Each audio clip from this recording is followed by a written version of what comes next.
ഏകദേശം വൈകിട്ട് 5:30 ഹോട്ടൽ ഹൈലാൻഡിൽ തീപിടുത്തമുണ്ടായ വിവരം പുറത്തു വരുന്നത്.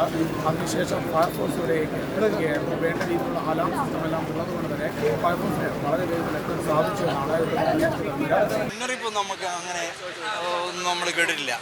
അവരെ അടിച്ചെന്നാണ് അവർ പറയുന്നത്, നമ്മളൊന്നും കേട്ടിട്ടില്ല. ഒഴിപ്പിച്ചെന്നാണ് മനസ്സിലാക്കുന്നത്. കാരണം അങ്ങനത്തെ ഒരു അത്യാവശ്യമൊന്നും റിപ്പോർട്ട് ചെയ്തു. പുക ഉണ്ട്, നല്ല പുക ഇങ്ങനെ വരുന്നുണ്ട്. ഇത് മുകളിൽ ഫയർ ഉണ്ട് എന്നാണ് ഫയർഫോഴ്സ് നമ്മളോട് പറയുന്നത്. മുകളിൽ തന്നെയാണെന്ന് തോന്നുന്നു ഫയർഫോഴ്സ് ഉണ്ടായത്, ഫയർ ഉണ്ടായത്. കയറാനെന്ന് അവരെ നിർദ്ദേശമൊന്നും കിട്ടിയില്ലല്ലോ.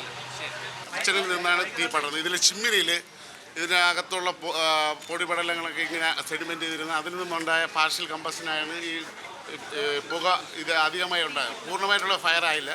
ചെറിയ ഇതിനകത്ത് നിന്ന് ഈ വസ്തുക്കളെല്ലാം കൂടെ തീ പിടിച്ചടിച്ച് ചിമ്മിനിക്കകത്തുണ്ടായതാണ്.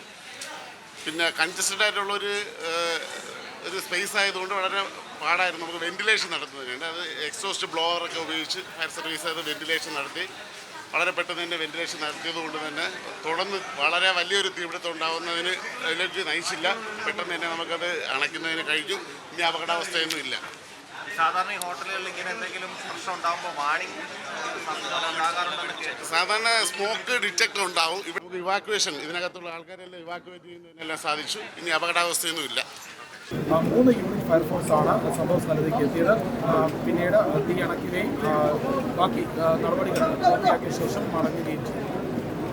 ഏറ്റവും പുതിയ വാർത്തകളും വിശേഷങ്ങളും വിരൽത്തുമ്പിലറിയാൻ സീ മലയാളം ന്യൂസ് എല്ലാ ഡിജിറ്റൽ പ്ലാറ്റ്ഫോമുകളിലും ലഭ്യം.